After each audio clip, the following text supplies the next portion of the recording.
مرحبا. احنا اليوم موجودين بجامعة هارفرد وفي رح يكون معنا ضيف كتير مميز.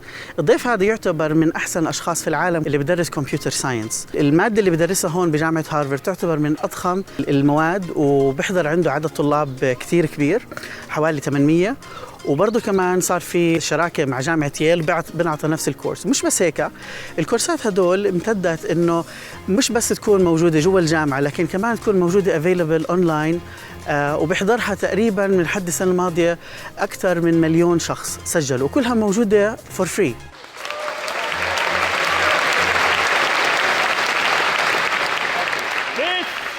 Is CS50, Harvard University's introduction to the intellectual enterprises of computer science and the arts of programming, and for the first time in history, Yale University's as well. Indeed, whether you're here in Cambridge or in New Haven or Miami or St. Louis or Amsterdam or anywhere around the world taking CS50, Computer Science E50, CS50X, CS50AP, we are all one and the same. Welcome to CS50. إيش اللي بيخلي حدا ياخذ هيك خطوة إنه يبدأ يعطي أكثر مما هو مفروض يعطي بحسب المصطلحات السائدة. I would like to welcome our guest, Dr. David Malan. Hey. Nice to see you. Likewise. Thank you for being with us. Of course. So David, I just told our viewers just a brief introduction about yourself. But the question is, why do you do what you do? What motivates you? Why didn't you just settle down as being just a teacher? You just go about your classes, teach whatever, and then go home and enjoy life. Well, I think I wouldn't be teaching if I weren't passionate about this, and I think it all happened very organically. Just some years ago did we start podcasting one of my courses at Harvard's Extension School, which meant making it freely available in audio format at the time for iPods. And then a natural evolution of that ultimately was filming it not only for our students who were registered in the class, but really just by flipping a switch were we able to make it available to anyone online. And once we started getting comments and emails and notes from folks online who were, to our surprise, just appreciative of these freely available materials, did I think we really steer into that direction and make a conscious initiative to put everything and anything that we do academically freely available online for students and then most recently for teachers as well. Yeah, and I believe that really the beneficial, you can see the fruits of your project all around the world. I'm also a computer science teacher at a high school back in Jordan.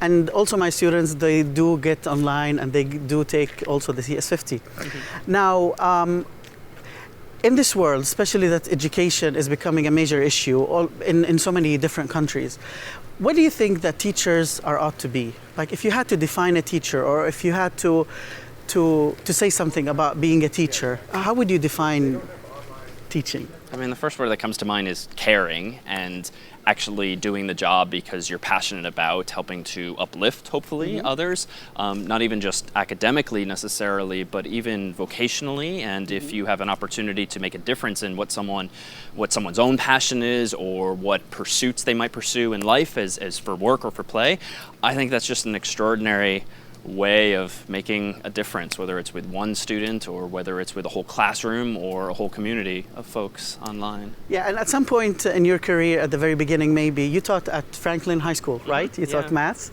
And is there a difference in the teaching approach between the K through 12 educational system versus the adult learning?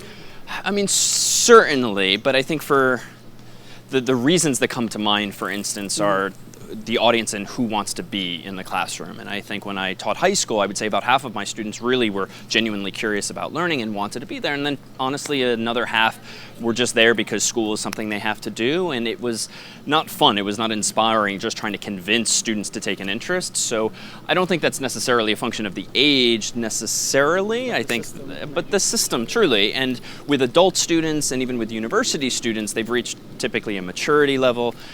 They are enrolling as adults because they truly just want to learn the material. No one's forcing them at that point. And so you really have this audience that's very self-selecting who is just there because they want to learn. And I think that's just very refreshing. And honestly, it lets you focus on the teaching and not on the overseeing of a class. Okay, and what sort of advice would you give to teachers, regardless whether they were high school teachers or even university professors? What sort of advice would you think that they might need to? I would think just much more externally. I think giving some thought to whatever it is you're doing in your own classroom. Hey, maybe with this material, with this handout, with this exam, with this tool, be of interest potentially to other people. Can I help someone else solve this problem so that all of us don't need to be solving the same problems in parallel? I think I would just have the instinct in making things public rather than keeping them private. And it took me a while to realize this. I mean, when I first started teaching, everything I did academically or curricularly was Microsoft Word documents on my own PC or Mac, and this was just silly. Once I required the instincts and the interest in just putting everything online and using the appropriate tools for such, did it really start to make a difference. Yeah, because I think like most of the teachers, they're too cautious to share because they want their own material to be there by their own name. But I think it goes along with what you said, because if we are tied to a bigger goal, which is humanity itself, by sharing our resources, this will be definitely beneficial to the greater good. I think so. Yeah, thank you so much. It's the right thing to do. Yeah, thank you so much. Of course. Yeah, and there is it, guys. Pleasure to chat. Thank you. Likewise. Hey guys, guess what? There's someone I would like you to meet. Hey everyone, this is David Malan here at Harvard University, and we're in Annenberg Hall where a lot of the students take their meals, much like Hogwarts and Harry Potter. So, remember to sign up for the CS50 course, right David? Indeed, do. And you have to take it to complete our computer science class. Thank you.